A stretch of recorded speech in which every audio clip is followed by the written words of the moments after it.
evening, everybody, and welcome to Everything Vaguely Paranormal. I'm Shelley Pruitt, and my partners in the paranormal, Mr. Blake Smith and Mr. Ryan Roberts. Good evening, gentlemen. Good What's evening. up? Hey, you know what? Boy, it's been a week, hadn't it? It's been a hell of a week. Yes, I agree. And it's only Tuesday. What the hell? It's the worst thing you can say on a Tuesday. Yeah. Yeah, the Earth just, the sun just basically jizzed all over the Earth last night. So we're feeling the effects of that today. Is that what it is? That's exactly what I it don't is. know, but it's going to need to knock that off. Yep, the sun just went right over the Earth. So it's No wonder like you can't sticky. sleep or feel crazy. Like, yeah, that's both. The insomnia has been nuts. But anyway, that did not stop us. We are here. So, but I wanted to show you. We don't know if that's fortunately or unfortunately, but whatever. Yeah, probably unfortunately for you. But you're here too, so you know. Yeah, exactly. You're kind of letting yourself in for it. I wanted to show you something. My friend, he sent me this shirt because he went, I saw it and I thought of you. And I freaking love it. Allegedly. It says allegedly with a period on it. Yes, allegedly. It's not a question, it's a statement. Allegedly. So anyway, that was a nice surprise. Thank you, Max. Appreciate it. That was very sweet of you. So anyway, I told him I was going to wear it. I don't usually wear gray on the show, but you know what? It's kind of a gray day today. I'm ready for something fun, something exciting, and that's what we're going to talk about tonight. So you guys, our topics tonight, we've got 3 separate stories I'm bringing you. And one is about Terrible Ted. The other is about the diving horses, and the other is about the Cashmere goats. Now, do any of these ring a bell with any of y'all? No, and I'm sitting over here wondering where the fuck you pulled these stories out of your ass from. Terrible Ted kind of does. If I'm right, he's a wrestling bear, right? He certainly is. And Brian, I knew that you would like that story. Mm-hmm. Oh, yeah. So that was one that I pulled. Now, in the intro, it says something about the goats playing ball. The Cashmere goats were not baseball players. So, well, that was my bad then. So, I am in charge of marketing, and I try to research the topics a little bit, to put together some trailers, and I fucked that one up. I'll take credit for that. But no, I'm just going to tell you, if you showed up to hear a story about baseball playing goats, this ain't it. So. I feel like there's a baseball joke that could be said, but I'm not knowledgeable enough in baseball to be able to say it. So yeah, it's fine. Well, guys, if you're ready, since these are stories you don't really know that much about, I'm gonna have a lot of fun telling you them. So if you're ready, here we go. Yeah. Let's jump in. We're gonna start out with our very first story, which is about Terrible Ted. Okay. So professional wrestling is a spectacle. Then the show begins long before the wrestlers ever step into the ring. It starts in the advertising, in the bravado, in the costumes, and in the smack talk. And fans buy their tickets hoping to see their heroes win against the villains. They expect to see body slams and round kicks, and if they're lucky, maybe even some blood. And they cheer and they boo and they wait for their hero to do the move. For Sheamus to do the high cross.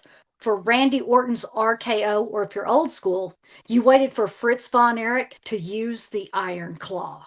Mm-hmm. And everyone waits for the main event, the last fight.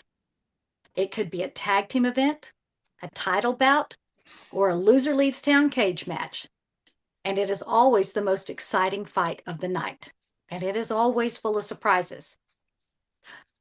But what if one of those surprises was that the hero's opponent was a bear?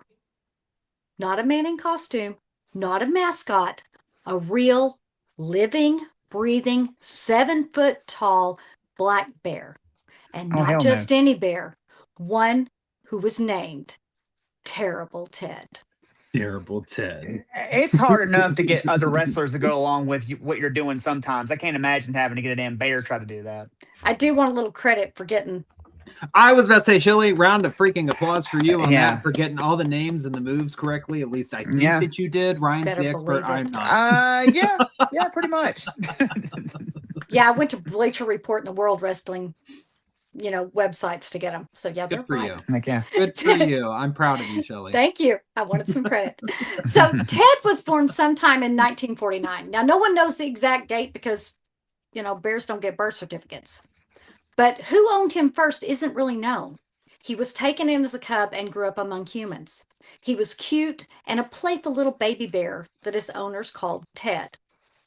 Now, early on, for what his first owners called safety reasons, they pulled all of the little bear's teeth and removed his claws. But what it really meant was that Ted wasn't like the other little bears anymore. He would never be able to hunt, never be able to defend himself properly, and never be able to live like a bear again. I already hate this story. Yeah, I hate that for Ted. And even though Ted was declawed and toothless, he was still intimidating. And he grew to be massive. He weighed over 600 pounds, sometimes more if he had just eaten. He stood 7 foot 2 inches tall, with a barrel chest and shoulders that rolled when he walked. He was too big for cages and too strong for chains meant for dogs. And Ted had to go. What are you laughing at, Blake? I was laughing at you. Like 600 pounds, sometimes more if you had just eaten. I was just about to be like, me too. I get it. That's fair. That's a fair statement. That's fair. And here I am over here thinking with my wrestling mind over here. Now, was this like legit like weights and heights? Because a lot of times they have like gimmicked weights and heights. They'll be like, oh, you know, he's 6'5" and he's 245 pounds, and he's like literally like 6 foot and like 200. Legit weights and heights. You know, okay. Yeah. Well, he quickly ended up as an attraction on the carnival circuit. And in early 1950, Ted was traveling with carnival sideshows. But promoters were having a tough time bringing people to the exhibitions. And then the idea struck. An idea that actually would change wrestling history. The pitch was simple, and the carnival barkers loudly yelled, "Come and see the wrestling bear." Now, at first, Ted wrestled handlers, the people with whom he was familiar, men who knew when to fall and when to roll away and when to make the bear look very powerful without letting it get out of hand. But they kind of cheated because, see, Ted always wrestled with a muzzle. But the audiences loved it. And the promoters saw an opportunity and decided that they would try and get a professional wrestler or a professional fighter to get in the ring with Ted. And it didn't take them long to find their man. They offered the fight to a thick-necked, confident professional boxer named Two-Ton Tony Galento. Yeah. Jesus Christ, Two-Ton Tony Galento. That's a thick dude. Jesus Christ. Look at that guy. Yeah. And He's got the arms the size of a damn tree trunk. That's right. And Galento was no stranger to high publicity promotional stunts. He had also fought a kangaroo and an octopus. And the promotion began when the people flocked to see a real-life man versus beast show. I'm sorry, an octopus? Like he wrestled an octopus. He was all about the stunts, but he was a boxer. A kangaroo, I fucking give it to you on that one. Them things are fucking. They're mean. They'll mess your ass up. And dangerous. Like, I give it to you on that one. But an octopus? I mean, I guess. Okay, go ahead. I don't know. That seems like 8 arms against 2. Seems like the octopus should have the advantage. But that would just be like, I don't know. But think about this too. If you want a level playing field, you fight in the water. There you go. Right. I said, but think about this too. Like back then, like how many people had actually seen an octopus live before, and let alone seen someone wrestle an octopus? That's just money. That's right. That's my well, and it just popped up in the freaking comments. That's my question. How the hell do you wrestle an octopus? I don't know. An octopus. An octopus. Whatever I try to say. Hey, working on 3 out of the 6. The story is not about Two-Ton Tony, so I couldn't tell you. Okay, sorry. Terrible Ted. Go ahead. Now, on April 1st of 1950, Ted stepped into a real wrestling ring in Ashbury Park, New Jersey, to face Two-Ton Tony. And when the bell rang, Tony charged the bear and actually began to fight. Ted landed a few solid blows as well, and when the match ended, Ted's corner claimed victory, but so did Galento's. Now, no one really won, but that wasn't the point. The point was that the crowd went home saying, "I saw a bear wrestle a man." Mm-hmm. And that sentence was worth money. Mm-hmm. Now, Dave McKigney, he understood money. He was a wrestler, a promoter, and a lifelong hustler. He wrestled under the names Gene Dubois and also under the name The Bear Man. And he knew wrestling wasn't about winning. It was about making people believe what was going on in the ring. Suspension of disbelief. That's the entire thing behind wrestling. So when that carnival went bankrupt, Ted the Wrestling Bear was purchased by Dave McKigney. And McKigney took control of Ted's career, and the bear got a new moniker. Now the bear was being called Terrible Ted. And the savvy promoter knew that the name mattered. It suggested danger and unpredictability, and it made Ted seem like a beast that was barely under control. McKigney put a significant amount of time into training Ted, and often he himself would wrestle the bear for spectators. And McKigney booked Ted everywhere he could in Canada and in the United States. And it made no difference if it was a big promotion or a small town. Ted was there. And Ted didn't talk trash. He didn't need to. He simply stood up. And the audiences flocked to the shows. Watching Ted wrestle was unlike anything else. He'd rise up on his hind legs, taller than the referee. Opponents would circle him, trying to stay just outside of his massive reach. Sometimes Ted fought one man, and sometimes up to 8 men. Even without his claws or his teeth, Ted could knock the wind out of a man with one lazy swat of his paw. And it wasn't just no-name wrestlers that he fought. Ted grappled with legends Bobby Heenan, superstar Billy Graham, Jerry Lawler, and Rocky Johnson, the father of Dwayne "The Rock" Johnson. And he beat them all because he was a giant 7-foot bear. No shit. Yeah. And all the territories. And at the end of every match, Terrible Ted was rewarded with a Coca-Cola to drink. That was Ted's purse. It was a Coca-Cola. Coca-Cola.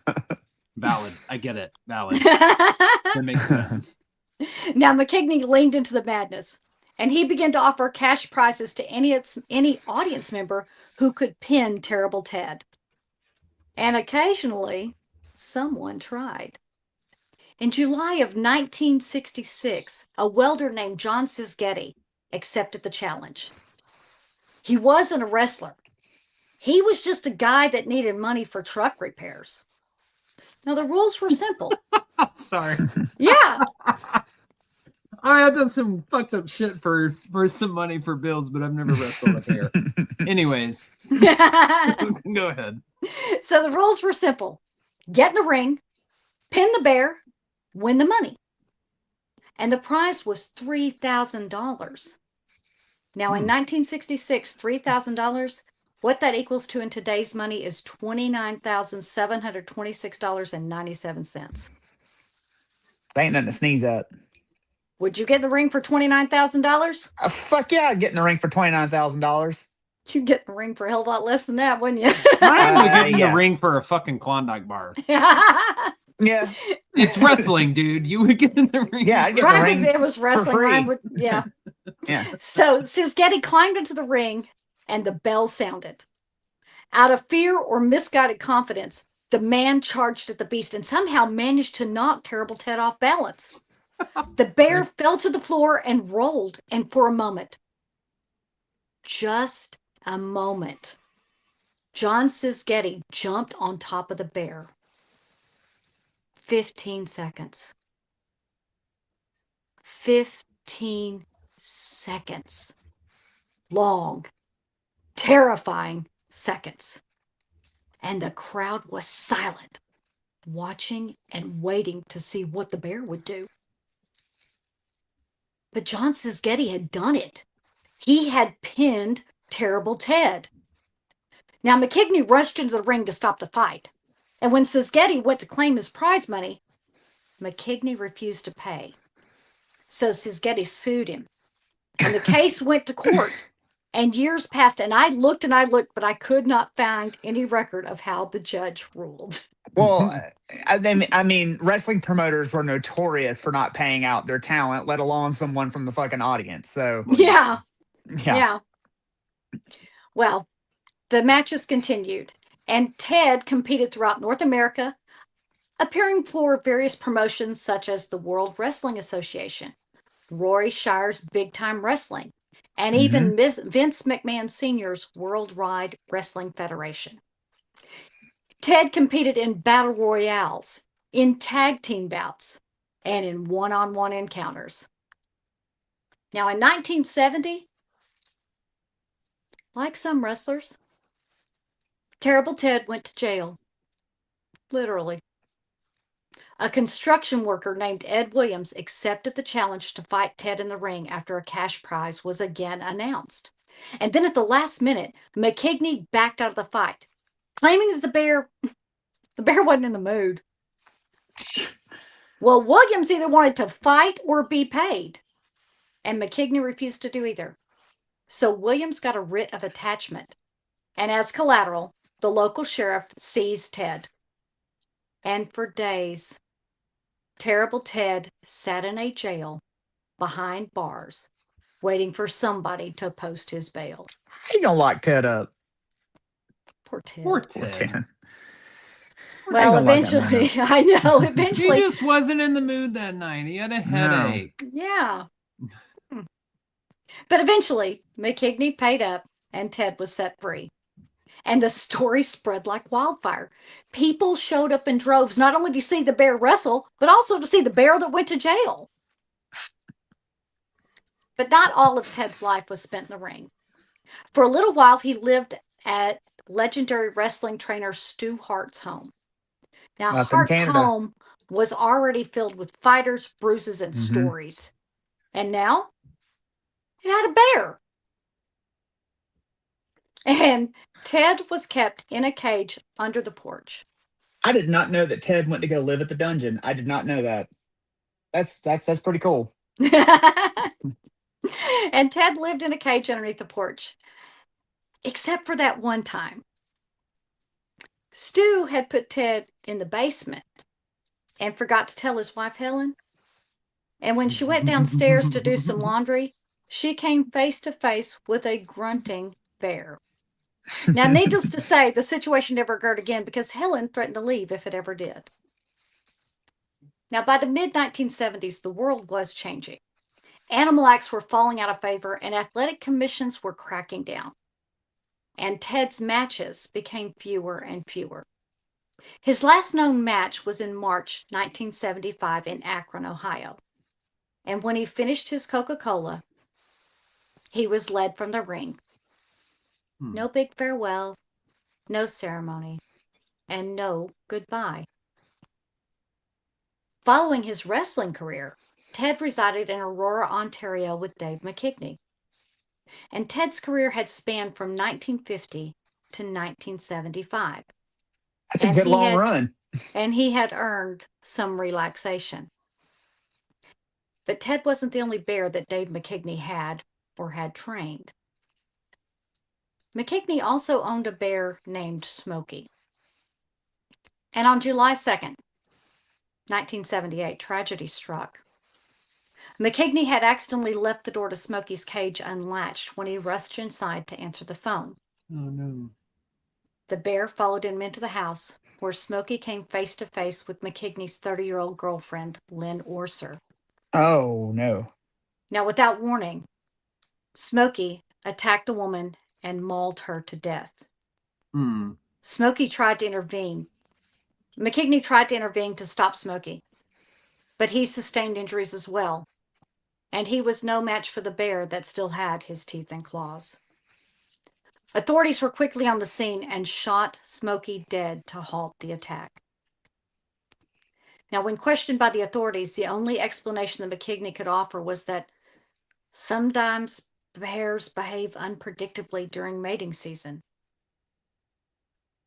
Well, the authorities seized Ted and removed him from the property.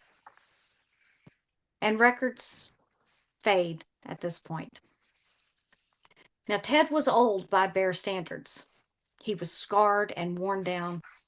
And while it's not known what happened to Ted, most likely he was euthanized. But I hope he found a nice bear sanctuary to live out his old age. Now, Dave McKigney died in 1988. He was killed in a car crash on the Trans-Canadian Highway on the way to a wrestling match when the vehicle he was in swerved to avoid hitting a moose. Now, Terrible Ted's career introduced a groundbreaking novelty to professional wrestling. He was an early example of animal-themed gimmicks that captivated audiences. He contributed to the evolution of wrestling from pure athletic competition to spectacle-driven entertainment. He helped to shift wrestling to emphasize storytelling and audience engagement, and broadened the theatricality of the industry that's still utilized today. And Ted was a bear who spent 2 decades traveling highways, sleeping in basements, wrestling humans, and confusing an entire generation about what entertainment was actually supposed to look like.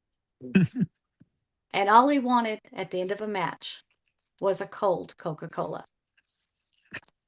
Now, Terrible Ted left no children, no championship belts, and unfortunately no autobiography. But he did leave behind stories. Fantastical stories that sound made up but were very real. Because once, not that long ago, a bear wrestled men for money, and people cheered. Damn, McKigney's freaking luck with animals. Yeah. Sorry. So what do you guys think about Terrible Ted? I think it's pretty cool that Bret the Hitman Hart grew up with a bear in his basement. I did not know that. Actually, Bret Hart, there's actually a story, and Bret Hart wrote an excerpt, wrote part of the story, and there's a story about how Bret Hart would sit on the porch and he would eat his ice cream cones and eat his ice cream and stuff, and he would stick his feet down off the porch between the bars of the bear's cage. And as the ice cream would drip down onto his legs and his feet, the bear would lick his toes. Ted would lick his toes to get the... No. He was toothless. What's he gonna do? And clawless. I know, but still, it's still a bear. It's one of those inherent fears and in your lizard brain, like a fucking bear's licking my toes. What the fuck? Yeah. It's like the demons getting you at night. That's why you keep your feet under the covers. Yeah, that's a rule. Yeah. So we like Terrible Ted. Okay, well, we're gonna move on. Go ahead. I say Ted. I'm starting it right now. Ted for the WWE Hall of Fame. It has to happen. You know what? I do not disagree with you. Ted has to go in. I'm gonna give a shout out to one of our listeners who had the best comment during all of that, where it was Pam. Pam said that they're all talking about he jumps in the ring for $3,000 or whatever, and it's he needs it for car parts, and Pam just puts in the comments, and now he needs it for medical expenses. That's good, Pam. Good one. It got to be my favorite comment during all that. Absolutely. So, gentlemen, let's move on to our story number 2. And this story is about diving horses. Oh, okay. So Americans have always craved spectacle, and the bigger, the better. Bigger risk, greater dangers, and better stories to tell whenever they went home. And at the turn of the 20th century, Atlantic City was the place to see it all. Electric lights shimmered on the wet boardwalks, and everything felt exciting. And if something shocked the public, they would willingly hand over their money to see the show. And few people understood that better than William Doc Carver. Now, in 1904, he created a spectacle that Atlantic City had never seen before. William Frank Carver was born in 1851 in Iowa. And at this time, America was still trying to figure out what it was. The frontier was shrinking, but violence, spectacle, and reinvention were everywhere. Carver grew up around firearms, not just using them, but mastering them.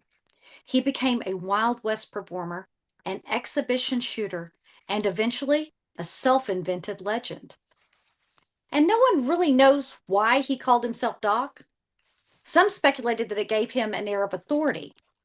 Others simply thought it was because it looked better on posters.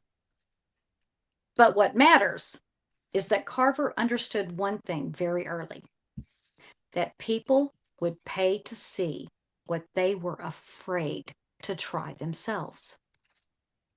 And Carver spent his life tempting fate and performing danger. He knew the crowds didn't come for safety. They came for the moment before disaster. That moment when you hold your breath, when your heart beats faster, and when you want to look away, but you just can't. Now, between 1870 and 1880, Doc was performing across the country. He traveled with Wild West shows and with Buffalo Bill Cody. And their relationship very complicated. It was competitive and bitter, and Doc Carver believed that he was better than Buffalo Bill, a better shot with a sharper mind and a more honest showman. Carver could shoot glass balls and coins out of the air. He split bullets on knife edges and shot cigars from men's mouths. See, Buffalo Bill had myth, and Carver had danger. And their rivalry followed them for years. Lawsuits, accusations, and dueling advertisements. And Carver accused Buffalo Bill of stealing his ideas, and Bill accused Carver of exaggerated claims. And both were probably right. But Doc Carver was a pure showman. He believed audiences wanted to feel close to catastrophe without crossing into it. And this belief shaped everything he did. He staged floods, explosions, and mock disasters where timing was everything and control was absolute. Until it wasn't. He experimented constantly, pushing acts just far enough to remain believable. Now, Doc was already searching for something bigger, something that would stop people in their tracks. And he knew it had to be big. And then Carver had an idea. He was watching the women do the high diving acts. And he got a little inspiration. These high diving acts were very popular in the day, and he wondered, would it be more interesting with a horse? I mean, this is one of those questions. It's like, I want to find the guy who was like, I don't know, looked at a cow udder and was like, you know what? I'm going to suck on that and drink whatever comes out. I feel like that's the equivalent of this question. Look, it's a high dive, a woman's act. Wouldn't it be better with a horse? Would it be better with a horse? Well, he put his plan into motion. And when Doc Carver introduced the world to diving horses, he didn't see it as cruelty. To him, it was basic geometry: height, speed, weight, water. The horse understood momentum and already followed instinct. And the first dive, it was modest. The horse slid into the water from a raised platform. But the crowd gasped anyway. And Carver watched the faces, not the horses. He noticed when the crowd leaned forward, when they gasped, and when fear sharpened their attention. Carter understood escalation, so he raised the platform. And he took the idea to San Antonio, Texas, and promoted the show that would take place on February 17th, 1907, at Electric Park. He had a date, a venue, and a horse. But he needed a rider. He found 19-year-old Oscar Smith. And on the day of the event, Oscar and a horse named Little Powderface rode to the top of the platform, and the horse jumped. The pair plunged into the pool of water below with a fantastic splash, and the horse surfaced to thundering applause. But the crowd fell silent when they realized that Oscar was still under the water. Oscar Smith was killed by the impact of the dive. But despite Oscar's death, the diving horse show continued. Hey, how high was this fucking high dive that killed him when he fell off of it? It was the impact and the way he went into the water. I was trying to see if it said anywhere on the thing about. I looked at it. I didn't see the exact height. I know that I'm going to tell you later how high the platforms got, but I couldn't see exactly how. I mean, 100 feet. No, they never got to. I don't think they got to that high. It says I think it says 100 something in 100 seconds in the middle of the flyer right there. 100 something in 100 seconds. I can't quite make out exactly what it says. It could be a gimmicked 100 though too. That's what it could be. Yes, because he was a showman. Yeah, absolutely. It totally could be. But I couldn't find I couldn't find a documented reliable source as to how high the platform was. Yeah. Say, damn, I guess maybe with the weight of the horse falling on him or something. I don't know. Well, you got to think hitting concrete from any high up, like once you've hit a certain level, hitting water is like hitting concrete. That's right. The surface tension. So the surface tension, I mean, so I can understand. And if the horse is galloping at a certain, you're gonna. Yeah. True. Yeah. Okay. So anyway, the horse diving shows continued, and Carver trained 2 teams that traveled the country performing shows. And the horses learned by repetition. A horse was led to the platform, a latch was released, and a second later, it formed a slide. And the horses would dive into the pool of water below.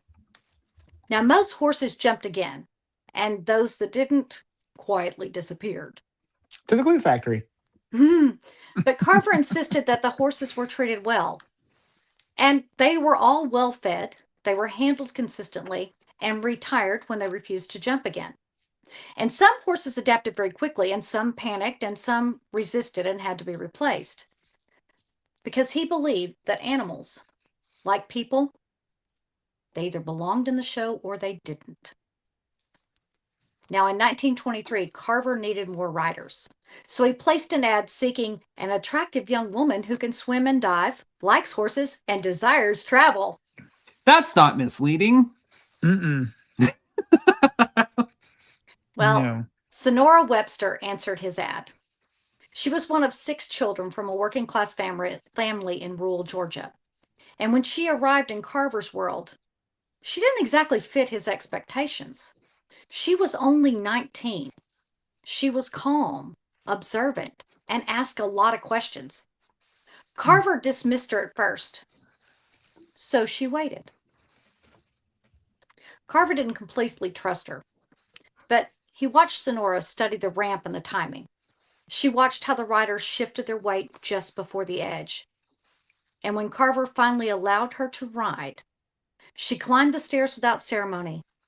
And as the horse galloped up the ramp to the top of the platform, she swung herself effortlessly onto its back. The wind caught her clothes, and the horse tensed beneath her as they dove off the edge. And Sonora didn't scream. She didn't hesitate. Carver saw something unexpected. She understood horses. And she didn't conquer the act. She complimented it. And suddenly, danger looked fragile, human, and very personal. So the horses in these acts, they wore blinders so they wouldn't be distracted or panic. But Sonora refused. She believed that the horses deserved honesty and deserved to see the jump. She spoke to them and learned each animal's rhythm. She memorized their muscle patterns and breathing shifts. The audience didn't see the preparation. They only saw the moment of flight. And the newspapers called her the girl that laughs at gravity. Now, by 1924, sorry, what? Just those old headlines, the moniker. Yeah, all. Just the girl I know, that laughs at gravity. Yeah. Hurry, hurry, hurry. Step right up to the girl that laughs at gravity. It's just Shelly in the corner like... Yeah, I'm like, as I'm kicking people off platforms, yeah, absolutely. Step right up, I got a list. Now, by 1924, the horse diving spectacle was in full swing, and Doc secured a spot on the steel pier in Atlantic City for the show. Atlantic City was a laboratory for excess. Everything competed for attention, and Sonora Webster had become the darling of the horse diving world. The audiences loved her. So Carter upped the stakes and raised the platforms. And each year it climbed higher, 15 feet, then 30, then 60. The platform loomed above the boardwalk, skeletal and unsettling, and the pool of water below seemed very small from that height. Horse diving and Sonora Webster had become Atlantic City's signature thrill. Newspapers argued about it, clergy protested it, advertisements called it thrilling, and Doc Carver smiled. He believed that the controversy was proof of his success, and controversy sold tickets. Now, Sonora performed multiple dives daily. She suffered injuries that went unreported, broken ribs, head trauma, and bruises masked by costumes. But the show went on. And as Doc aged, he delegated more responsibility to his son, Al. And the crowds just kept growing. Now, in 1927, William Frank Doc Carver died. The show and legacy were left in Al Carver's hands. Now, in 1928, Sonora married Al, and together they were a powerhouse on the Atlantic City boardwalk. And then in 1931, it all went wrong. During a routine dive, Sonora's horse, Red Lips, misjudged the entry into the water. Uh-oh. The impact was violent. Sonora surfaced and finished the show, but later her vision blurred, then dimmed, then disappeared. She was in darkness. A doctor's examination revealed that Sonora's retinas had completely detached. Oh, shit. She was diagnosed with bilateral retinal detachment caused by repeated high-impact landings. She was 27 years old and would be blind for the rest of her life. Oh, crap. Now, Al Carver was shaken. He even though he never showed it publicly, newspapers seized the story. Diving girl blinded by her daring. Another described her as victim of carnival madness. The editorials debated on who bore the blame. Some blamed Sonora. Some blamed Carver. One editorial called him a merchant of blindness. Al Carver responded with silence. And one columnist wrote, "The blindness of the girl may finally open the eyes of the public." And the audience doubled. Now, doctors advised that she rest and retire. But Sonora refused to quit. She returned to the platform. She counted the steps, measured the distance by sound, and trusted her horses more than ever. And when the public learned the truth, the headlines shifted.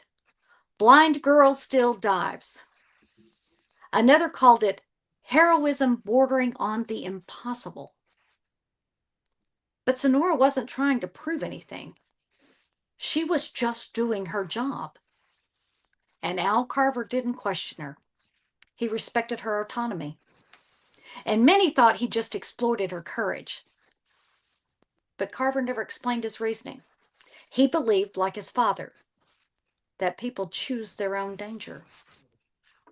And Sonora continued to dive for the next 11 years. Jesus. Now, Sonora Webster's show at Steel Pier ended in 1942 during World War II. Diving horses remained a popular attraction in Atlantic City, at the Atlantic City Boardwalk before being discontinued in the 1970s. An attempt to revive the act in the 1990s was very short-lived in response to protests from animal rights activists concerned about the horses' safety. Now, after her retirement from diving, Webster and her husband moved to New Orleans, where she worked as a typist at the Lighthouse for the Blind and engaged in activism for the visually impaired. Her 1961 memoir, A Girl and Five Brave Horses, was adapted into a Disney movie titled Wild Hearts Can't Be Broken. And she did not express regret. She defended the horses, and she defended her choices. Sonora Webster died on September the 20th, 2003, at the age of 99. blind, but clear-minded and unapologetic. Damn. Now, Doc Carver was the kind of man who invents danger. And before he ever asked a horse to leap into the open air, he had already spent a lifetime tempting fate. While horse diving no longer exists, the logic still does. Humans crave spectacle. We want to be awestruck and amazed, and we're exhilarated by the moments that take our breath away. We look for that moment, just before impact, when everything is possible. And it is questioned why no one stopped it sooner. The answer to that is easy.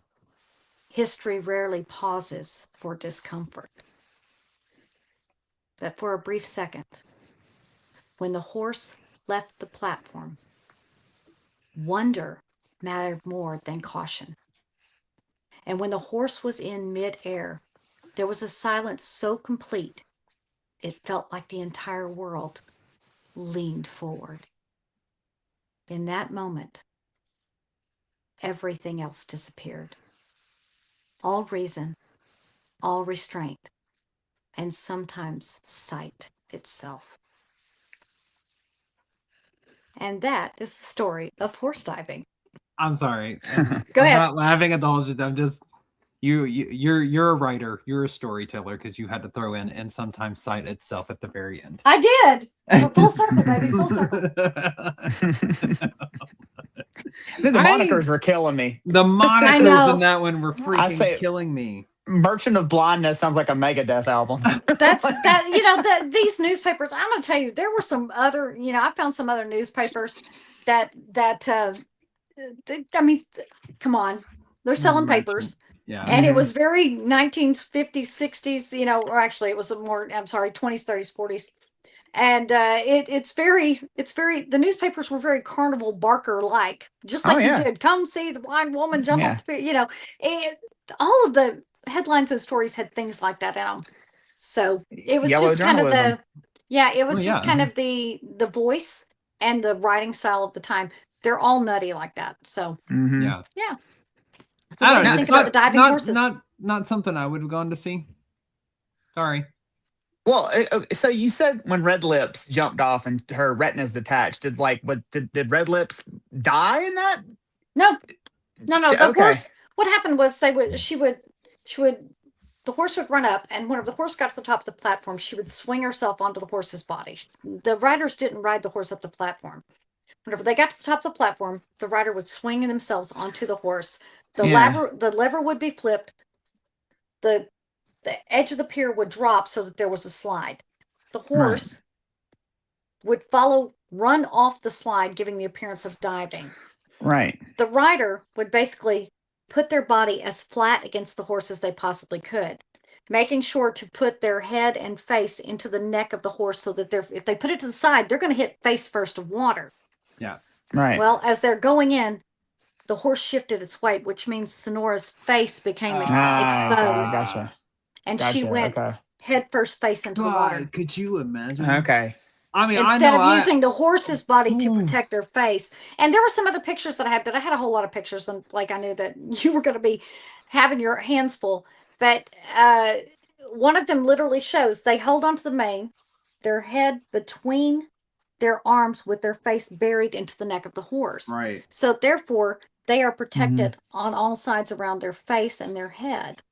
But if the horse goes in at an angle or their weight shifts or their neck, suddenly they're not the way they should be, as flat against the horse's body as possible. I know I've done a belly flop or hit, side of my face, diving in. Could you imagine diving off a platform and going right here face first, literally? And that's what happened. And that's how she detached her retinas. It's not something I would have paid money to go see back in the day. I don't know. There's something about that thrills me. I don't know. Cool. A horse can jump off but I don't know.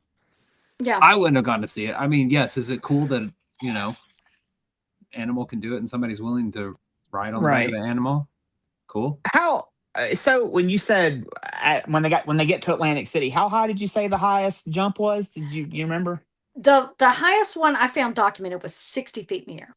Okay, and we were talking about earlier how the one said it was 100 feet. Maybe they that figured was out the that first show. That was the first So show. maybe they figured out 100 feet was too high. We don't want to kill anybody else, so let's lower it a little bit. But they incrementally built it up because from what I found, the highest platform that I found documented was built onto the steel pier in Atlantic City, and it was 60 feet. That's documented.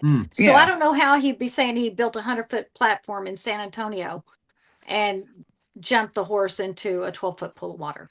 I don't know. Well, it's also when the guy died, though. Yeah, that's true. So maybe that was the trial they run. jumped. Yeah, that was the trial run. That was like he jumped off. The guy died, and the dude was like, "Oh shit, I shouldn't build it that high. Too high. Well, too high." Yeah. So sorry. Alrighty. So let's move on to our last story. If you guys are ready. Yeah. And this is the story of the Royal Cashmere Goats. I think like this one because it involves the Queen of England. So. Anyway. I like anything with a queen. That's right. I know you do. Including a mirror. So thank you, Ryan, for being on tonight's show. Yeah. Thank you. Anyways. You want to be quieter now. Let's go ahead. So if you've ever been around goats, you know that they're stubborn, they're playful, they're smelly, and they're destructive. And it's true that a goat will eat just about anything. They will graze pastures down to dirt. So will Ryan. And they'll climb on anything. So will Ryan. But they aren't exactly regarded as noble animals. So how did they become part of British royal history? Now, if you stand outside Buckingham Palace, you will see patterns. Guards moving on schedule, gates stay closed, and the symmetry never breaks. What you don't expect and what no one tells you is that for nearly 200 years, goats lived inside the palace gates. Not statues or symbols, real-life animals with hooves and tempers and absolutely no respect for ceremony or decorum. Now, long before any goat set foot in Buckingham Palace, they already had a reputation. They followed armies and they lived on ships. They provided milk and meat and company. Take that as you will. Exactly. And once a goat ran straight into British history. Now, on June 17th, 1775, the Battle of Bunker Hill. Smoke hung low over the battlefield, and the sound of gunfire crackled in the air. Orders were being shouted, but their sound was lost almost instantly. And somewhere near the colonial lines, a goat broke free of its tether. But instead of fleeing away from the noise, it ran uphill and into the battle. Soldiers, already nervous and half blinded by the smoke, only saw what they thought was someone charging the hill. And taking the movement as a signal, they followed. The soldiers surged forward and followed the goat that disappeared into the haze. Now, whether it changed the course of the battle or merely added to the confusion is impossible to know. But the story spread and the soldiers repeated it, adding their own details and embellishments over the years. But the heart of the story remained the same. The goat didn't retreat. It charged. And that image stuck, especially with British regiments. Now, in the early 1800s, goats had become fixtures in the military camps across Europe. They were stubborn, fearless, and survived where other animals struggled. And to an empire that valued forward motion above all else, goats made sense. What are you laughing at, Blake? Oh, just that you said they were stubborn, fearless, and survive where other animals struggle, and I was like, so it's Ryan. Just payback, my friend, for your comment earlier, okay? Now, when Queen Victoria took the throne in 1837, she inherited not only the crown, but also a world where animals already carried meaning. She was just 18 and inexperienced and unexpectedly interested in farming. Among the many diplomatic gifts sent to the new queen was one that kind of stood out above the rest. From Mohammed Shah Kahar of Persia came a small herd of Cashmere goats. The mountain animals were bred in cold, high-altitude regions and definitely not accustomed to the royal protocols. But their value wasn't in their appearance or in their manners. It was in their undercoat. The undercoat of cashmere goats is impossibly fine fiber, known as cashmere. So this wasn't just novelty livestock. It was luxury on 4 legs. Now, Victoria accepted the gift with curiosity, and she decided to learn all she could about the animals. She read reports and asked questions. But more importantly, she wanted to see what they produced. So the goats were placed on royal land outside London, where staff learned quickly that they were not easy animals. The goats constantly climbed on things. They resisted fences and stubbornly ignored instructions. But the fiber they produced was extraordinary. Yeah, he's resisting his fence right there. Now, by the early 1840s, a small herd was moved onto the grounds of Buckingham Palace. Now, at that time, the gardens were still developing. There weren't the manicured, they weren't the manicured perfection that people see today. Some of the areas were wild and overgrown, and some were experimental. And the goats, they were useful.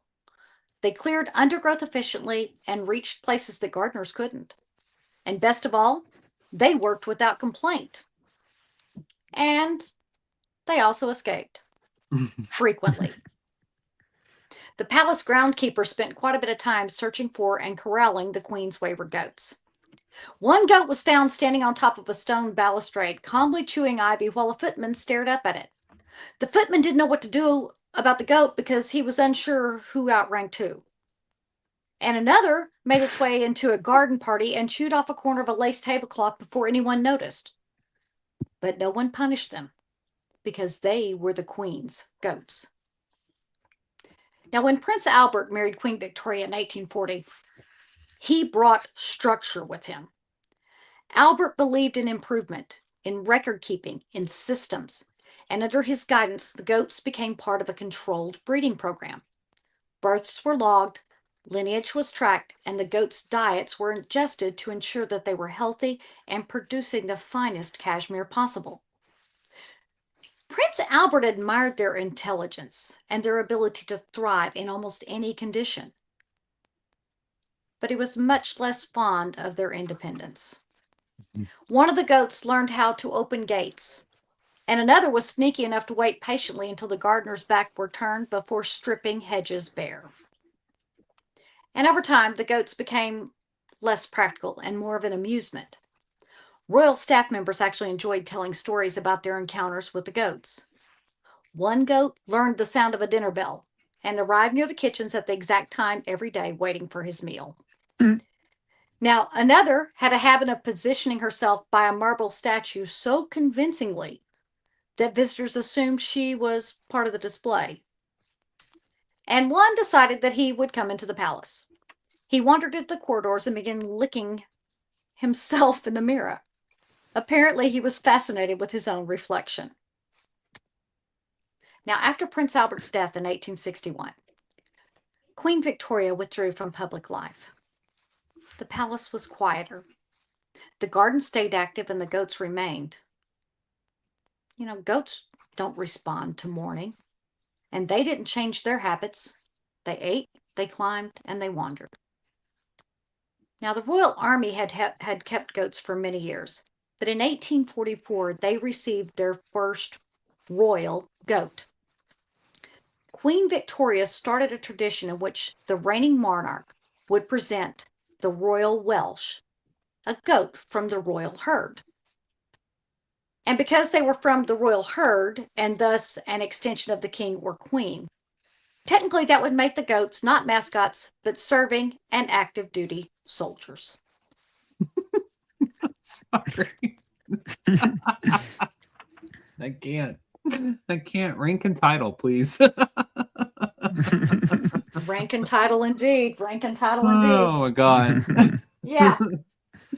Like who do you answer to? You answer to Millie. Well, when Edward VII became king in 1901, the palace changed. It became louder, more social, and more polished. And the goats no longer fit. Gradually, they were relocated to other royal estates or folded into existing military traditions. The palace gates were closed behind them, but their lineage continued. Now, ever since 1844, the Royal Welsh Regiment has received an unbroken line of cashmere goats as gifts from the crown, maintaining their royal connection. And these goats are considered ranking soldiers and have an issued regimental number. Now, one of the most famous goats was William Windsor I, Billy to his friends. He was a cashmere goat. Not Billy. Man, they called him Billy. And there's Billy. Oh, God. He was a cashmere goat descended from the same royal bloodline as the original herd.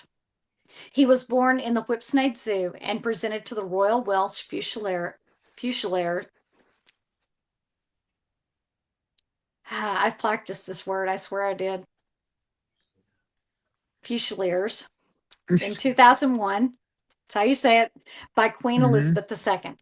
His army number was 2523230. And Billy quickly rose up the ranks of the 1st Battalion of the Royal Welsh. Stop it. It was an infantry division of the British Army. And at the age of 6, he earned the rank of Lance Corporal with all the benefits it entailed, including admission to the Corporal's Mess Hall for his meals. He also earned an overseas commission serving in the ranks in Cyprus. Oh, my God. His pay was 2 cigarettes a day to eat and a bottle of beer. I mean, I get it. I totally would do it for that. More power to you, Billy. But during his first overseas stint, everything went off the rails for Billy. Perhaps the pressure got to him. Perhaps he was just feeling a little rambunctious that day.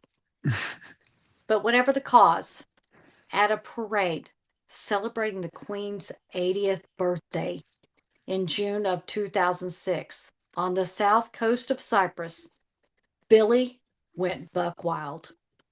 Despite being ordered to keep in line by the Goat Major, Lance Corporal Di Davies, Billy refused to obey. He refused to keep in line. He failed to keep in step. And at a particularly dark moment in front of invited dignitaries that included the ambassadors from Spain, the Netherlands, and Sweden, and the Argentine commander of the United Nations forces in Cyprus, Billy headbutted a drummer in the butt. It was a sneaky rear attack that the drummer never saw coming.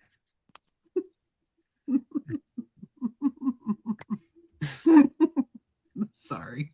You're all right. You're killing me, Shelley. Now, for his actions, Billy was disciplined.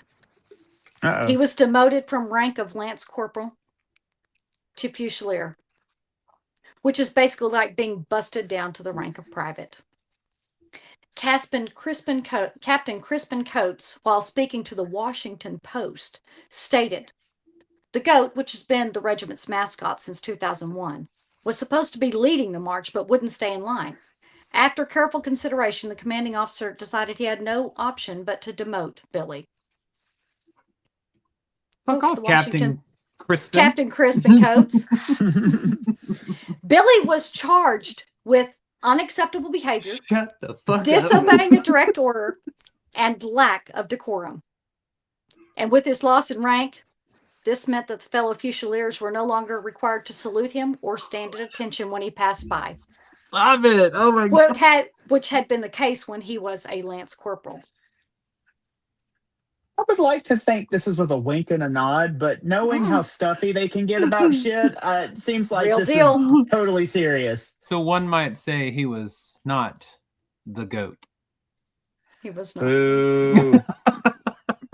Now, a Canadian animal rights group protested on behalf of Billy and the indignity that he had suffered.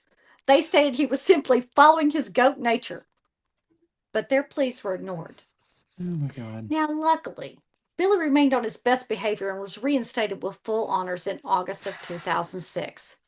Captain Simon Clark said at the time, "Billy performed exceptionally well, and he's had all summer to reflect on his behavior at the Queen's birthday and clearly earned the rank that he deserves." Now, many goats have served with distinction with that. I got myself tickled. I'm sorry. Do you know how hard it is to deliver this seriously? This is what I was doing the whole time I was writing it. Sorry. Oh, God. Now, many goats have served with distinction within the British Army. But there have been a few with a bit of a checkered past. See, I know what's coming, y'all don't.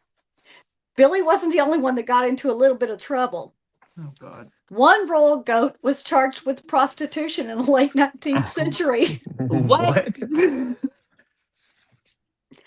The goat major offered the goat for stud services to a Wrexham goat breeder. Now, the goat major claimed that he did it out of compassion for the goat.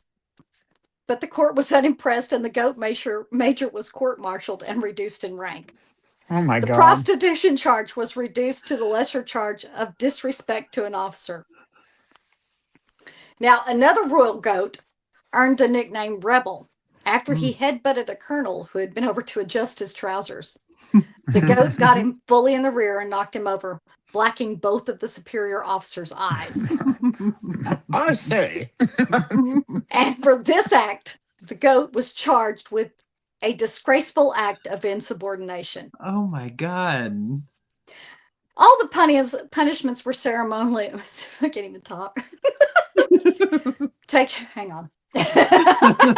Take your time with that one. I am trying so hard to read this straight. Okay. Now, all of the punishments were ceremonial, and more than likely, the lessons weren't learned. They were goats. And as for Billy, he retired from the military in 2009 with a farewell parade in his honor. And he lived out his life at the Whipsnade Zoo in the children's petting section. And according to zoo officials, when Billy arrived, 4 female Windsor goats took quite a lively interest in him. You go, Billy. All right. Now, Billy was succeeded by William Windsor II, another goat from the royal bloodline. Cannot. Now, currently, no goats live at Buckingham Palace. The gardens are immaculate and the hedges are secure. And nothing climbs where it shouldn't. But the stories continue in letter and regimental traditions. And royal Cashmere goats still lead the parades in England today. I'm sorry. Part of me wants to be like, this cannot be real. It's real. But there were pictures, so that means it's real. We know that they are. And if anything, I'm going to be calling Linda after this and be like, Linda, the fuck is up with your people? Is this a real thing? The fuck's going on? It is a real thing. There is literally it is. A title that is in the British Army where you are the goat master. That is the person who handles the goats. Yes. Oh my God. And it is true that if the goats are promoted up and William Windsor I, Billy, and William Windsor II, they both, they both have to be saluted when under officers walk by. Linda's in the comments. She said, it's real. I've seen them. Thank you, Linda. Thank you for the validation. I hope she definitely enjoyed the story as much as I was. I was laughing through this whole thing when I was writing it. I barely got through it. Much better than crying, though. So, gentlemen, tell me what you thought of my 3 stories that I brought to you this evening. Cashmere goats were my favorite. Like, I'm sorry. They're like, oh God. Part of me is just like, this can't be true, but I know that it is because it's our friends overseas. They love to do some wonky shit sometimes. Allegedly, it's true. We haven't seen it myself. We like to do wonky shit over here too, but that's true. Yeah, like have wrestling bears. Like have wrestling bears. They have goats in their army, so it's all good. I still say Ted for WWE Hall of Fame. I want it to happen. Let's start this campaign. You know what? These are good. These are fun. These are a good little break from the seriousness and the monotony of some of the harsher stories that we tell. Don't worry, I'll be right back on the heavy one next week. It'll be fine.